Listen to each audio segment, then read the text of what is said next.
প্রিয় ছাত্রছাত্রী, আশা করি তোমরা ভালো আছো। তোমরা জানো দীর্ঘদিন আমরা করোনা ভাইরাসে আক্রান্ত হচ্ছি, সারা বিশ্ব আক্রান্ত হচ্ছে।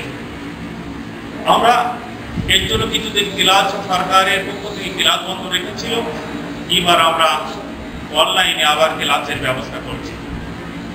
আশা করি তোমরা ভালো আছো, করোনা থেকে তোমরা মুক্ত আছো এবং করোনা নিয়ম কানুন মেনে চলছো। বিনা প্রয়োজনে তোমরা পথে অথবা বাইরে বেরোচ্ছ না। আমরা দীর্ঘদিন পরে যে ক্লাসের ব্যবস্থা হয়েছে, এই ক্লাস আমরা বাংলা দ্বিতীয় উপর ক্লাস নিতে যাচ্ছি।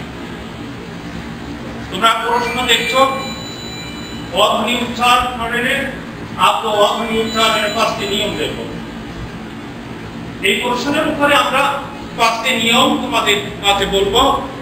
আশা করি তোমরা মনোযোগ দিয়ে শুনবে। অধ্বনি উচ্চারণ বিকৃত ও অবিকৃত ভাবে হয়ে থাকে। বিকৃত অর্থাৎ যা আছে তা থাকবে না, অন্য রকম উচ্চারণ হবে। আর অবিকৃত যা আছে তাই থেকে যাবে। প্রথম নিয়ম, ওয়ের পরে যদি রস্বই দীর্ঘই রস্বই দীর্ঘ থাকে তাহলে ওয়ের উচ্চারণ অধিগত হবে।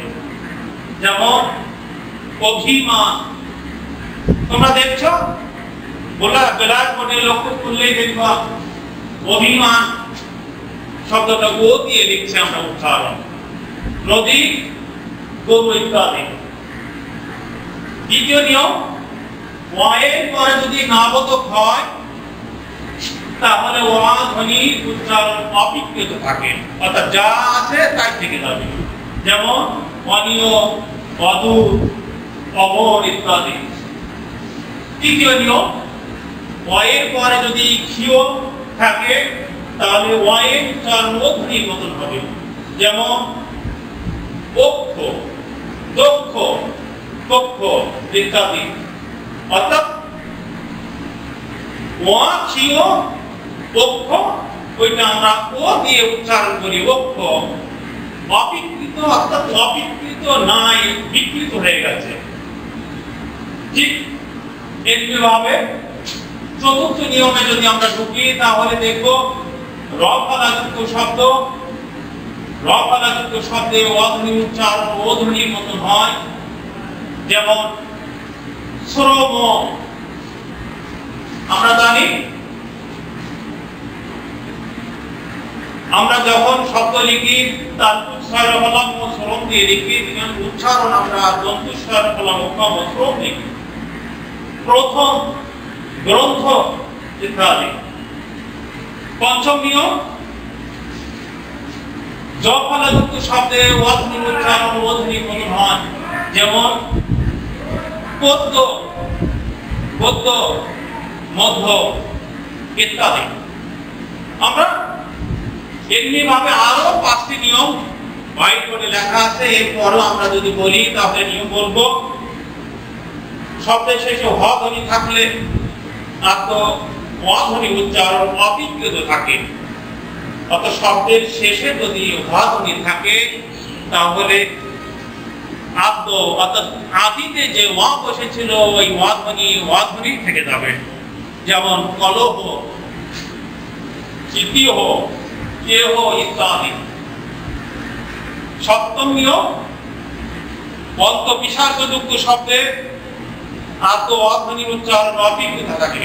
শব্দের শেষে যদি বিসর্গ থাকে অর্থাৎ আদিতে যদি অধ্বনি থাকে তাহলে অধ্বনি থেকে যাবে। যেমন অনন্ত, অন্ত, অন্তত্ব ইত্যাদি। আমরা বোর্ডের দিকে তোমাদেরকে মনোযোগ দিয়ে লক্ষ্য করার কথা বলবো। দেখো বোর্ডে এই যে হস চিহ্ন হাতে, এই চিহ্নকে বলা হয় হস। যদি এই চিহ্নটা হস চিহ্ন অর্থাৎ এই বর্ণটা, এই ধ্বনিটা যখন পূর্ণাঙ্গ উচ্চারণ হবে না, যখন কণ্ঠস্বর চেপে ধরতে হবে, তখন আমরা এই হস চিহ্ন দিয়ে উচ্চারণ করি। অর্থাৎ সিরিবল ভাগ করে যখন শব্দের শেষে সিরিবলের শব্দের শেষ ধ্বনি যখন কোনো তার চিহ্ন ব্যবহার না হয় তখন আমরা সেখানে পাচ্ছিল না। আশা করি তোমরা নিয়মগুলো বুঝতে পারছো। এভাবে 7টি নিয়ম বলেছি, তোমরা যে কোনো 5টি নিয়ম লিখে দিতে পারবে। তাহলে আগামী ক্লাসে আমরা রস্বই ধ্বনির উচ্চারণের 5টি নিয়ম আমরা শিখাবো। তারপরে প্রশ্ন থাকলো দেখে আসবো এ ধ্বনি উচ্চারণের 5টি নিয়ম আমরা পরবর্তী ক্লাসেও চেষ্টা করবো এ ধ্বনি উচ্চারণের 5টি নিয়ম পড়ানো যায় কিনা। এ ধ্বনি উচ্চারণের 5টি নিয়ম। এ ধ্বনি উচ্চারণ অবিকৃত কিংবা বিকৃত অবস্থা হয়ে থাকে। অবিকৃত বলতে এটাই বোঝায় যে অবস্থায় অক্ষর থাকবে সেই অবস্থায় উচ্চারণ, তার কোনো রূপ পরিবর্তন হবে না। আর বিকৃত বলতে রূপ পরিবর্তন হয়ে যাবে, অর্থাৎ যেভাবে অক্ষর লেখা আছে ওইভাবে না হয়ে অন্যভাবে উচ্চারণ হবে। আমরা 1 নম্বর পয়েন্টে আমরা লিখছি তৎসম শব্দের শেষে এ ধ্বনি অবিকৃতভাবে উচ্চারণ হয়। তৎসম শব্দ যে শব্দ সংস্কৃত ভাষা থেকে সরাসরি বাংলা ভাষায় এসেছে, তার কোনো বিকৃত হয়নি কিংবা প্রভাবিত হয়নি, কোনো পরিবর্তন হয়নি, পরিমার্জন হয়নি, একে তৎসম শব্দ বলে। যেটাকে বলা হয় আমরা সংস্কৃত শব্দ, যেমন দেশ, পেশ, শেষ ইত্যাদি। 2 নম্বর পয়েন্ট, একক সর্বনাম পদে এ ধ্বনি অবিকৃতভাবে উচ্চারণ হয়। একক সর্বনাম পদে এ ধ্বনি অবিকৃতভাবে উচ্চারণ হয়। একক বলতে কি বুঝি? যে এক শ্বাসে যতটুকু উচ্চারিত হয়, এক শ্বাসে যতটুকু উচ্চারণ হয় তাকে বলা হয় অক্ষর। আর ইংরেজিতে বলা হয় সিলেবল। একটা শব্দ ভাগ ভাগ করে এক শ্বাসে যতটুকু করে উচ্চারণ করা হয় ওকে বলা হয় সিলেবল, ওকে বলা হয় অক্ষর। আমরা আর সর্বনাম পদ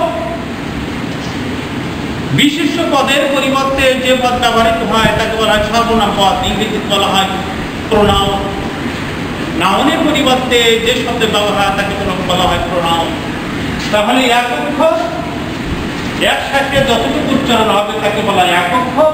এক অক্ষর সর্বনাম পদে এ ধ্বনি অবিকৃত, অর্থাৎ যেভাবে লেখা আছে সেইভাবে উচ্চারণ হয়ে যাবে। যেমন কে, সে, যে, কে ইত্যাদি। তারপর 3 নম্বর, আমরা 3 নম্বর পয়েন্ট, শব্দের প্রথমে যদি এ ধ্বনি থাকে এবং তারপর রস্বই, দীর্ঘই, রস্যু, দীর্ঘ, এ, ও, ইয়া, র, তালুক, সা কিংবা ভাব থাকে, তাহলে এ ধ্বনি অবিকৃতভাবে উচ্চারণ হবে, অর্থাৎ যেভাবে লেখা আছে সেভাবে উচ্চারণ হয়ে যাবে, তার কোনো রূপ পরিবর্তন হবে না। যেমন বেশ, আমরা দেখছি এই বেশ শব্দটা এ ধ্বনি, এই যে এ ধ্বনি পরে এই তালুক স আসে। আমরা প্রথমে নিয়মে দেখছি তালুক সায় এই তালুক স আসে, যার কারণে এ ধ্বনির মতো উচ্চারণ হচ্ছে। তারপর দেখি শব্দটা প্রথমে এ বসেছে, তারপরে আমরা দেখি রস্বইকার বসেছে, রস্বইতে রস্বিকা, এই যে রস্বিকা, এই রস্বিকায় বসেছে, যার কারণে এ ধ্বনি মতো উচ্চারণ হলো। তারপর রেণু, আমরা প্রথমে এ বসেছে, তারপর এর পরে রস্যকার বসেছে, যার কারণে এ ধ্বনি মতো উচ্চারণ হলো। মেঘু, প্রথমে এ ধ্বনি বসেছে, এতে একার, তারপর রস্যুতে রস্যকার আয়ের নিচে যে রস্যুকার আছে, এই যে রস্যুকার অর্থাৎ এর পরে রস্যুকার ঘটার কারণে আমরা এ ধ্বনি মতো উচ্চারণ করছি। ঠিক তেমনি ভাবে বেলুন, একুশ ইত্যাদি। আমরা 4 নম্বর পয়েন্ট, ওয়া আ পরে থাকলে তার আগে এর উচ্চারণ বিকৃত হয়। ওয়া আ পরে থাকলে তার আগে এর উচ্চারণ বিকৃত, অর্থাৎ এ ধ্বনি পরে যদি ওয়া কিংবা আ থাকে তাহলে এ ধ্বনি বিকৃত অবস্থায় বিকৃত অবস্থায় উচ্চারণ হবে। বিকৃত বলতে কি, যা আছে তা না হয়ে আরেক ভাবে উচ্চারণ হবে। দেখো আমরা এখানে শব্দ লিখছি খেলা। এই খেলা শব্দটা উচ্চারণ হওয়ার কথা খেলা, কিন্তু আমরা বলেছি এর পরে যদি ওয়া কিংবা আ থাকে, এই যে আ বর্ণটা ব্যবহার করার কারণে এ ইয়া, এই যে ওয়াইটা বলা উচ্চারণ হয়েছে ইয়া, কিংবা এটা উচ্চারণ হয়ে গেল। যে খেলা হওয়ার কথা ছিল খেলা, কিন্তু আমরা উচ্চারণ করি খেলা, অর্থাৎ বিকৃত হয়ে গেছে। যা উচ্চারণ হবে তা উল্টোটা হয়ে গেছে। ঠিক বেলা, এখানে লেখা আছে বেলা, আমরা উচ্চারণ করছি বেলা, পয়দাটা দিয়ে দিয়েছি। ঠিক দেখা, এখানে লেখা আছে দেখা, উচ্চারণ হবে দেখা, পয়দাটা নেই ইত্যাদি। আমরা 5 নম্বর পয়েন্ট, শব্দের অন্তে। অন্ত বলতে আমরা শেষ বুঝি। এই যে শব্দের শেষে এ ধ্বনি থাকলে তার উচ্চারণ অবিকৃত থাকবে। যে কোনো শব্দ এর শেষে যদি এ ধ্বনি থাকে, তাহলে এ ধ্বনিযুক্ত শব্দ, শব্দের শেষে এ ধ্বনিযুক্ত শব্দটি অবিকৃত অবস্থায় থাকবে, অর্থাৎ যা আছে সেভাবে উচ্চারণ হবে। যেমন পথে, এই যে পথে আমরা দেখছি এই যে পথ যুক্ত এ শব্দের শেষে এ হয়ে গেছে, আর এর থাকার কারণে আমরা যেভাবে উচ্চারণ আছে, যেভাবে লেখা আছে সেভাবে আমরা উচ্চারণ করছি। ঠিক একইভাবে ঘাটে, ঠিক একইভাবে মাঠে, আমরা গাছে শেষে ইত্যাদি। আমরা আবার একটু রিপিট করি যে আমরা এখানে বলেছি তৎসম শব্দ। তৎসম শব্দ বলতে আমরা এটাকে বুঝি যে শব্দ সংস্কৃত শব্দ। আর সংস্কৃত শব্দ কি? সংস্কৃত থেকে যে শব্দ সরাসরি বাংলা ভাষায় এসেছে, যার কোনো বিকৃত হয়নি, সেটাকে বলা হয় তৎসম শব্দ।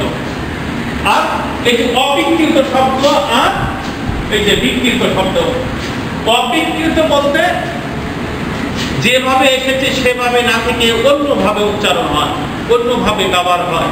আর বিকৃত বলতে যেভাবে এসেছে সেইভাবে,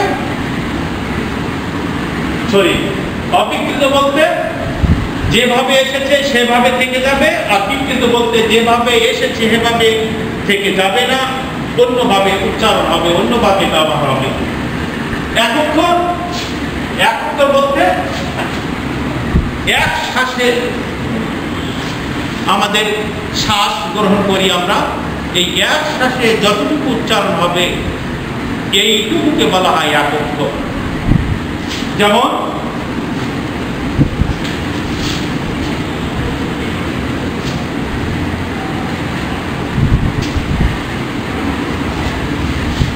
আমরা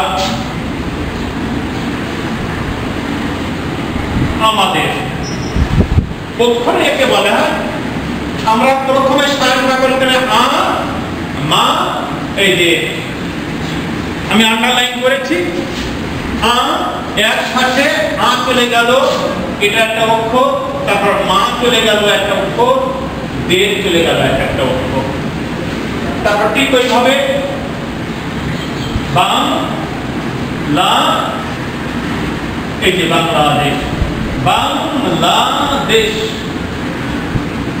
বাং একসাথে উচ্চারণ হলো, বাং একটা অক্ষর, লা একটা অক্ষর, দেশ একটা অক্ষর।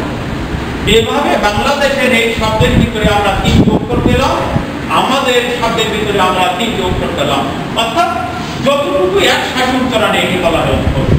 এরকম একটা অক্ষর, ঠিক এরকম এখানে কে একসাথে একেবারে উচ্চারণ হয়, ভাগ ভাগ করে উচ্চারণ করা যায় না, একে বলা হয় এক অক্ষর। সে, এ, যে, ওই, কই ইত্যাদি।